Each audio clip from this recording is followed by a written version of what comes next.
Chelsea Zaccato. And I'm Natalie Heacock. And this is Lumber Slingers. Each podcast, we will be bringing you relevant and useful industry information, including interviews with top lumber professionals and discussion of current events in the industry. Whether it be lumber grading, industry and market trends, or who's who in lumber, we hope to extend your current tally on industry knowledge. Hello, hello, hello. Good morning. Good morning. How's everyone? How's it going? Oh, it's great. Great. Good. We made it to Friday. Yeah. We made it. Friday. Yeah. Oh, yes. It's going to be a nice little sunny weekend here in Portland, Oregon. Yes. Ditto Very here. excited. Yeah. I'm spending it indoors at nighttime, both nights, but nonetheless, the daytime, I got a lot of stuff I'm gonna be doing during the daytime, so it's gonna be fun. Well, that'll be good. I have a pool brunch and then I have a restaurant brunch, so I'm really busy this weekend. You're all about the brunch, I see, huh? Pre-birthday All about festivities. the brunch. No lunch. I guess next week we can't record because it's your birthday and you're leaving, right? Oh, yeah. Mm-hmm. Guess I am. And then I'm traveling. God, I Oh, guess yeah, I need programmer to now. start traveling more on Fridays because I sound like the big loser. Like, I'm always off on Mondays, not Fridays, if anything. I love Fridays. yeah. I love working on Fridays for some reason. Well, Fridays are a fun day to work because it's very, rewarding. Do you get back on Friday? Yeah, Friday afternoon. Oh, no Lumber Slingers next week. No Lumber Slingers next week. And I can't do the week after either. Denied. Oh, no. I'll be here. I'm speaking at the Oregon Family Forest Convention. Oh. Yes, in Philomath, Oregon. Well, fancy, huh? Ah, I haven't thought about it yet, so I like to compartmentalize until things get close, and then I Do it. panic. Like, when you do speeches, do you plan them out a lot ahead of time, or do you just kind of, do you have structure and then you kind of wing it to an extent, or do you, are you, memorizing and kind of regurgitating more so? No, I can't memorize. I mean, I could memorize, but then that sounds so not good. Mm-hmm. I'm more of have a structure, have some bullet points, go from there. But I really don't give that many speeches. I mean, or presentations or whatever you want to call them. What are you speaking on? Patrick Lumber Company. Oh, okay. Yes, That'll the be history. You know a lot about that. Yeah, hopefully. Hopefully. Intimately. Yes, so I'm talking about Patrick Lumber Company and myself, and that's it. That'll be Nice easy little peasy. luncheon. Yes, I'm excited. It's a cool group of people, so small woodlands owners in Oregon. Oh, awesome. Very Well, nice. we'll look forward to the notes from that and hearing how it Yeah, goes. and then you know what, Chelsea? The week after that, can't record either. So we have the sales meeting. So welcome to our summer break. That we just realized. Breaking news. We will be taking the rest of June off. Yeah. Oh, and the first week of July because that's 4th of July. Yeah. So we'll see you on the 11th. Yeah. Or just pivot to a different day. Yeah. What do you mean, Trent? We'll figure it out. We'll figure it out. Well, good thing I got my awesome Lumber Slinger shirt on. Wood is good. I noticed that. Wood is good. Wood is Yes, good. yes. Yes. It's a great color on you, Trent. It is. I actually really like this color. So, and my wife loves it as well, and she loves the color as well because, she has a awesome shirt herself, which she sports all the time, so she's getting the word out does have around one, the yeah. Midway. We actually, we are out of those shirts. We need to do a reprint. We'll probably do maybe a different color, and I don't know. We got to talk So about the that. first but edition? What? Yeah, that's a limited first Oh. edition. I like it. Somebody was suggesting to me that we should. Okay, I didn't like it at first, but now ideas kind of growing on me. That we should do brown shirts for lumber, and then the writing should be like a tan. Like Carhartt vibes. Yeah. I'm not against it. I like that. Like, what's it called? Chromatic. Monochromatic. Yeah. Is that what Lady We'll, Gaga Climatic. called or something? Yeah, we could do some mock-ups and see what it looks like. Yeah. I like a light brown color. I could see that. That'd be really nice, because then you can Yeah. still... Oh, we I could don't do opposite. We could do like this color with brown writing. We could. Yeah, make it more woody. Yeah. Every time I see a light colored shirt, being like a little kid, I'm like, that's gonna get so many stains on it. It's the first thing that comes to my mind. I'm just like, look at the stains that are gonna show up on that. Come on. Yeah, that's a actually really good segue to this next conversation, which yesterday I wore this white shirt with, I had like a blazer on, and my pants were like a lighter green with white stripes. And we had the NAWLA regional meeting last night. And, like, I made it through the entire day. I didn't spill coffee, food, nothing. Crisp white, great shirt. In the car, I'm applying lip gloss, and this lip gloss is clear, but apparently has a pink tinge to it, and it's dropped right down to the middle of my shirt. And I was like, oh. Luckily, name tag cover it up. Go into the bathroom, I notice it's like literally another drop on my leg. So, Oh my gosh. anyway, I thought that'd be a good way to bring up that last night we were at the NAWLA regional meeting here in Portland, Oregon. We were. It was a very, I tell you what, that event always has the best weather. Yes, it does. It's just like gorgeous. But not always. Just since they moved it to June. They used to do it in February, and it used to suck. And Oh, I don't remember that. Yeah, so we were like, can we change this date? Because this is like really depressing. Yeah. And so we were like, what better time than summertime in Portland? So that was intentional on NAWLA's behalf to move it. But even June's risky in Portland. June is risky. But Rain? then you can't do really anything else because everybody else is gone all summer. So That's true. Yeah. So anyway, it's at a winery that is beautiful. It's a beautiful winery. It's really far away, depending on where you live, and for some of us, it's very far. And but it has great views, and it was great weather, and so great vibes. Amaterra winery. Yeah, it was a good event. It was a good turnout. I thought. I thought so too. Yeah. I thought more than last year, Yeah. people wise. Yeah, and then we heard from a guy who is a luxury home builder. So he kind of gave his perspective on the market right now from a builder's point of view, a luxury builder's point of view. He builds a lot of, second homes, beach homes, the one percenters who are a little bit more cushioned from, economic turmoil that some He's people are also the facing. president of the Oregon chapter of the National Home Builders Association. Yes. Do you remember his name? So he had some good insights. What was the He did have TLDR? some good insights. Work together, give 30-day pricing notices if you're going to increase prices. Because, that's what the government gives us. That's No, what I was like. I was like, well, if the government would do that, well, then I think we could probably yeah, help. if I got a too. 30-day price notice for tariffs, may or may not. Yeah. Anyways, what else did he say? He said, I did like his point on promoting everybody says this, but you know Yeah. what I need? This is what we really need. Everyone tells us we have to promote our industry. We don't do a good job. But I need some action steps. What does that actually mean? Does it mean that all of us need to get on an airplane and fly to DC?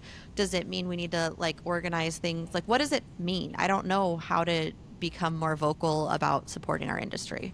Well, I think I had mentioned that Ken Kolesnikov had spoke at the Vancouver regional meeting, and he was like, you need to be having these conversations outside of the industry. So, when you have opportunity in your friend groups, in your your waiters and your waitresses, the people that you talk to every day in your life that aren't necessarily in the industry, you need to be having these important conversations about, our industry and what our industry does, for the environment and the positive things, because unfortunately the louder voices have, or that's what resonates with everybody because they've had more money and they've had more campaigns. So I think it's just more of a grassroots effort of having these conversations and not only having it at the NAWLA regional meetings where you're in an echo chamber. We've all heard it. Right. You have to have it outside of that.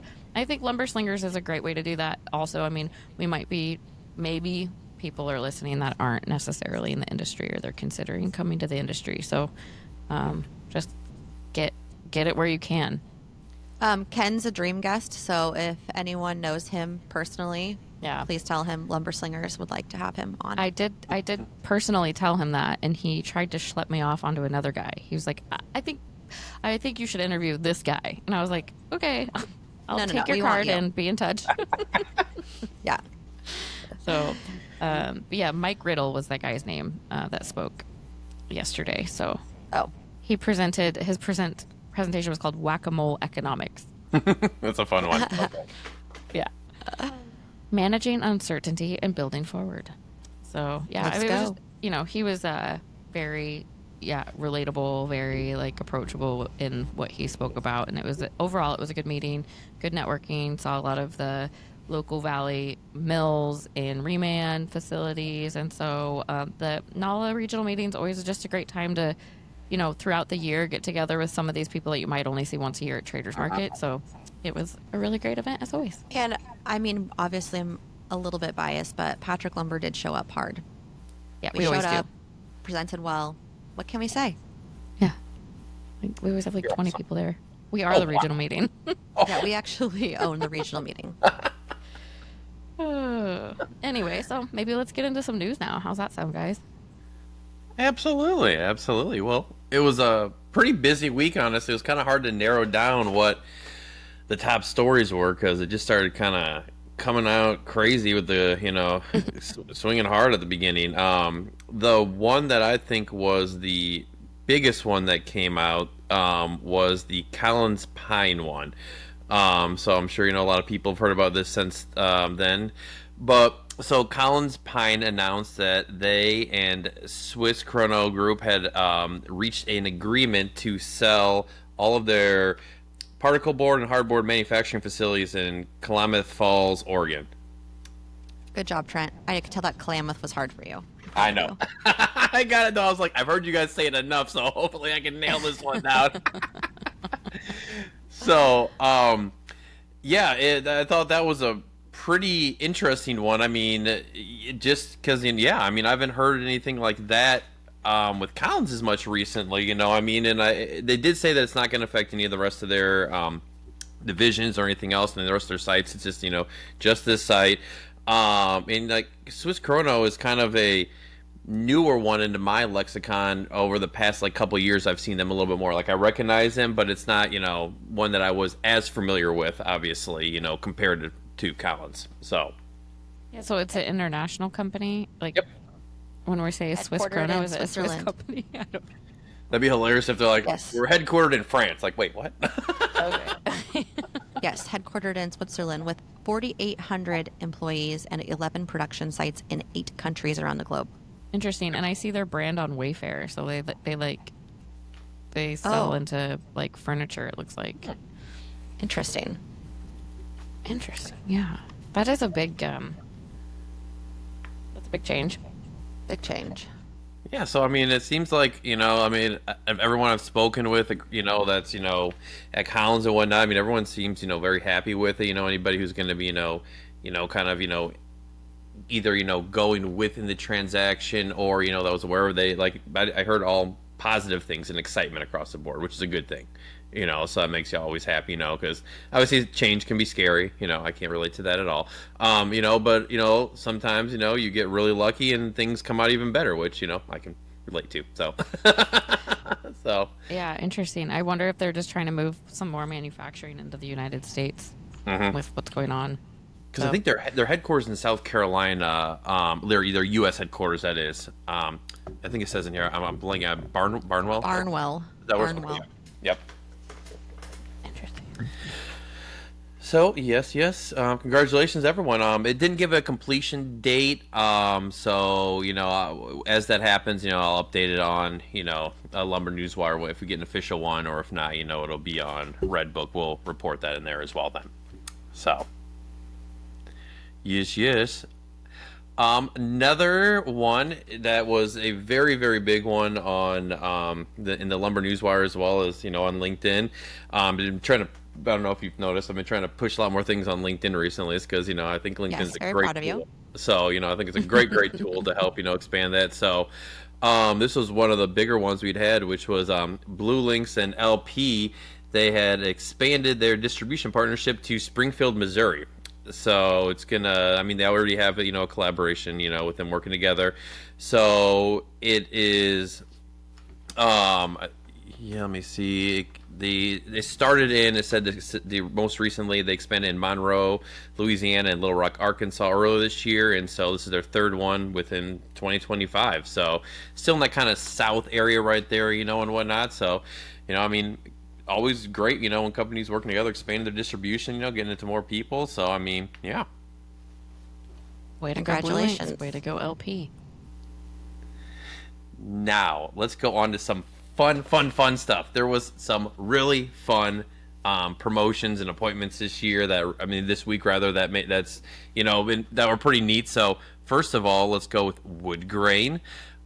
They announced that in September of this year, Kelly Dame is going to start transitioning his current position of CEO to Todd Dame. Kelly's still going to stay with the company. He's going to be chairman and still actively involved, but they're going to start to kind of transition to I guess you say new generation of overall leadership in September of this year. Pretty cool. It's the third generation of leadership at Woodgrain. Yep. And a great picture. We always love a good headshot. I know, he looks so kind. Yeah, he looks like a nice, approachable man. Yep. Yep. I always love If it. you Like, have a bad headshot, you'll hear about it here on Lumber Slingers. You'll hear it Yep. here first. Breaking. I always feel like it's a hugely missed opportunity when you don't have headshots, with the press releases, because it's just like it's a great opportunity to kind of get out there. I don't know, it adds so much more. I'm 100% with you on that one. Huge advocate of headshots on those. Congratulations to Todd. Next, in a kind of a similar vein, in a transition within a family, this was one that was actually kind of older, but it just kind of came to my attention recently, is the Swanson Group. So what they had said is that Steve Swanson, who is still going to be serving as CEO and chairman, is now going to pass on the presidency to Chris Swanson.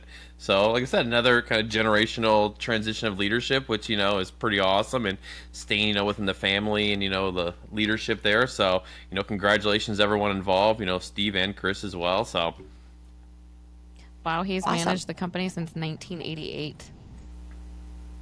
Wow. Steve has. A long time. Congratulations. That's not an easy task. No. no, like I said, like we said, I mean, I think it's really cool when you're seeing all these, staying in the family type things. And I mean, it really kind of, I think, is a testament to the companies. And then also, the family who's, they feel confident to be able to, pass it down there because they are interested in the same business, which is really cool, because, sometimes you're going to have kids, as kids don't always follow the path that you want them to do. So it's kind of cool, when they don't just do that, but they're excelling in it. So I think that's a pretty cool story across the board.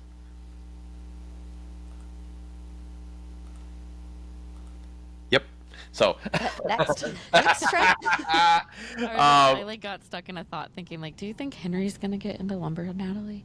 I was thinking, I don't know. Henry, you've got the oldest kid in this group, so That's true. I You're don't working think so. We'll see. we'll see. I have decided, though, that I'm going to make Charlotte be a lawyer because we need a lawyer in the family. Yeah, So- we don't know a lawyer, well enough. We need one in Yeah. the group. So thank you for taking that on. You guys are welcome. Quinn said in kindergarten she wanted to be a doctor, and I was like, I don't know if you're doctor material. No. I'm just joking. Wow, Trent. Just joking. Oh gosh. Oh, that's funny. I wouldn't trust her right now. We'll put it that way, okay? Yeah. Oh goodness gracious. But yes, good ambitions. Yes. One random other thing, one of her classmates said that he wanted to be a gold finder, which I thought was a pretty amazing one. It was out of nowhere. I was like, that's wow. Okay, cool. Me too. I'm going to find some gold myself. All right, cool. So, oh, What is that terrible show where they never find gold on? It's on a History Channel or something. They're Yeah. digging for gold, and it's a real story. And every time they're like, oh darn. Yeah, what Shoot. is that? What's it called? Oh my god, I'm drawing a blank here. I don't know what it's called, but I know what you're talking about. The guy's from this area. Yes. Oh, really? Okay. Well, I mean, side note, almost all those History Channel shows are like, we're gonna find the Holy Grail and blah blah, and then at the end they're like, whoops, we didn't find it. Every time, we're gonna find the Ark of the Covenant. Like, we didn't find it. Oak Island. Okay, I can't ever hear Here we about go Oak with Island Oak anymore. Island. Oh, Please gosh. God. they've never found anything. I mean, they found some stuff, but. Anyways, Trent, what are those Yep. lumber prices doing? Oh, they are up. At the end of last week, they were up 1% or $5 from the previous week. So they're at $4.79 from a week ago, where they were at, if you can do that really difficult math, $4.74. Wait, hold on. I have something for you. Okay. Is it more complicated than that? Congratulations. I'm very proud of myself. I did $5 up, so you know. Oh. Sorry, not that. You're getting a little carried away, Natalie. I get a little excited with my media. My media board over here. I'll stop. All right. Anyways, carry on, everyone. So there was some I movement think in it's lumber prices. Yes. Because like last week it was $1 difference, wasn't it? So. Yep. So slowly but $4. surely, right? Yeah. Yes. So you know, any increase upward, you know, is a win, I'd say. Now, speaking of increases upward, the opposite now, with the mortgage applications, from last week, they had decreased 3.9%, so almost 4% from the week earlier. But on the flip side, this is like sometimes these headlines are a little interesting. It's like the mortgage rates, they moved down. The 30-year went from went to 6.85 from the week before, which it was 6.89. So not a lot, but I mean, recently, even a super small change like that has been somewhat notable because it's just been so oddly like flat. I mean, if you look at the chart, I mean, it's interesting just because it's just, you know, you would expect there to be a little bit more movement than there has been, but it's just been like waiting. So I don't know. I read yesterday that it's officially a buyer's market.